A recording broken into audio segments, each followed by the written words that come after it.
हम इंसानों का एक प्रॉब्लम है कि हम लोग सब्र नहीं करते, इंतज़ार नहीं करते। अल्लाह ने इतनी इसके अंदर राज छुपाया हुआ है और इतनी शिफा है और इतने इसके ऊपर इसके मतलब हमारी बेनिफिट की चीज़ें इसमें हैं कि हमें अंदाज़ा नहीं होता। अब ये चीज़ मैं आपको प्रैक्टिकल एक एग्जांपल से समझाता हूँ। मैंने खुद विटनेस किया इस चीज़ को, और न जाने कितनी दफ़ा आप अपनी लाइफ में भी कर चुके होंगे। अल्लाह क्यों कहता है कि तुम इंतज़ार करो, सब्र करो? क्या पता जो तुम अल्लाह से चीज़ मांग रहे हो वो तुम्हारे लिए है ही नहीं है, और क्या पता अल्लाह ने तुम्हारे लिए उससे बेहतर चीज़ रखी हुई है तुम्हारे लिए। अब वो बेहतर चीज़ लेने के लिए एक चीज़ इंतज़ार है जो आपको करना है। एक टाइम पे तो नहीं दोनों मिल सकती ना।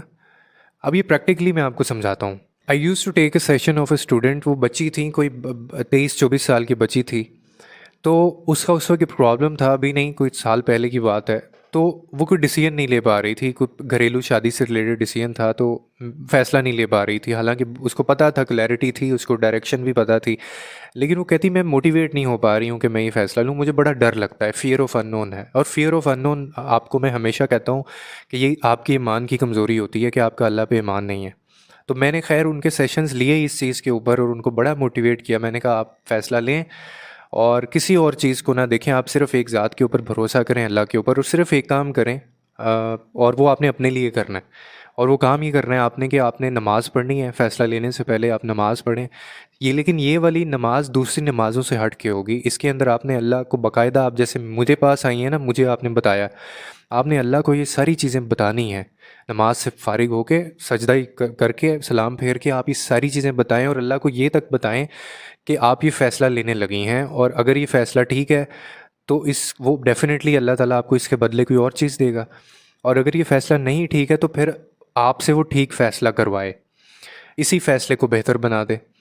उन्होंने ऐसे ही किया, और उसके बाद मेरी उनसे बात नहीं हुई। 1 साल बाद मुझे एक वॉइस नोट आता है मेरी असिस्टेंट के थ्रू, और वो उसके अंदर वो 5 से 6 मिनट का वो वॉइस नोट था, और उसके अंदर वो ही बच्ची थी। वो कहती हैं, मेरा नाम उन्होंने लिया हुआ था, उन्होंने कहा था कि मेरा ये पैगाम उन तक पहुंचा दें कि 1 साल पहले मैंने ऐसे सेशन लिया था और मुझे उन्होंने ये चीज़ें की थी, मैंने वो चीज़ें की थी, और आज अल्हम्दुलिल्लाह मैं उस प्रॉब्लम के ऊपर हँसती हूँ। मैंने वो फ़ैसला भी ले लिया था और वैसे ही लिया था जैसे आपने कहा था, और मैं अल्लाह की इतनी करी, और उस वक्त मुझे ज़िंदगी में पहली दफ़ा उसने कहा लगा कि मैंने अल्लाह मियाँ से बात की है, मैंने अल्लाह ताला से बात की है। और मैं इतना रिलीफ़ मुझे हुआ कि अब मैं जो चाह रही थी वो भी मामला हो गया, बल्कि उससे बेहतर हो गया, और मैं बड़ी एक नॉर्मल लाइफ गुजार रही हूँ, और मुझे उसकी तकलीफ़ दुख भी नहीं है जो मुझे पहले था। तो थैंक यू और वो सारा। तो मैंने फिर आगे से उनको बोला कि मुझे थैंक यू आप मत बोलें, क्योंकि करने वाली ज़ात सिर्फ़ अल्लाह की है, वो उसने किया है ये। अब ये मैंने आपको एग्ज़ाम्पल क्यों दी है, ये सिर्फ़ एक एग्ज़ाम्पल थी। I can give you hundred of examples जो मेरी लाइफ से भी होंगी, किसी और की लाइफ से भी होंगी। हम लोग ना अल्लाह पे भरोसा नहीं करते। हमने कोई फ़ैसला लेना है, हम फ़ैसला सिर्फ़ इसलिए नहीं लेते, अल्लाह पे हमारा कोई ईमान नहीं है, उस तरह से कमज़ोर है, हम डर रहे होते हैं। हालांकि मालिक वो है, राज़िक वो है, मामलात वो देखता है, हर कंडीशन का ऑनर वो है, क्रिएटर वो है। और आपकी जो सांसें आपकी और मेरी चल रही हैं, वो सांसों का जो मेल है, कब अंदर जानी है कब बाहर जानी है, ये भी कैलकुलेटेड है। और ये भी उसी के कुन से हो रहा है जो हो रहा है। मैं जो बात अभी कर रहा हूँ ये भी उसी के कुन से है, आप जो बात सुन रहे हैं ये भी उसके कुन से है। तो अपनी लाइफ में मैं आपको कहूँगा कि आप ये करके देखें। मैं खुद ये चीज़ें करता हूँ।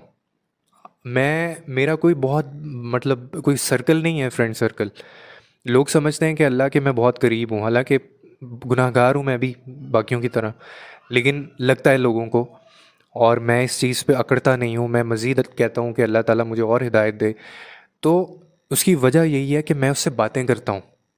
मैं उससे बातें करता हूँ और ऐसी बातें करता हूँ जैसे हम किसी दोस्त से बातें करते हैं, जैसे उसको हम अपना मसला बताते हैं। आप रोज़ की ये रूटीन बना लें, उसको बता के सोएं सारा कुछ, और फिर देखें आपके मसले भी कैसे हल होते हैं। आपकी बेचैनी, आपका डिप्रेशन, आपकी एंग्जाइटी, आपको ये साइकोलॉजिस्ट, आपको थेरेपिस्ट और ये इनके पास जाने की ज़रूरत ही ना पड़े आपको। हमारे तो दीन के अंदर इतनी खूबसूरत चीज़ें हैं। मोमिन को डिप्रेशन होना ही नहीं चाहिए, होता ही नहीं है। आपको इसलिए है, आप परेशान इसलिए हैं कि आप इन चीज़ों को फॉलो नहीं कर रहे, आप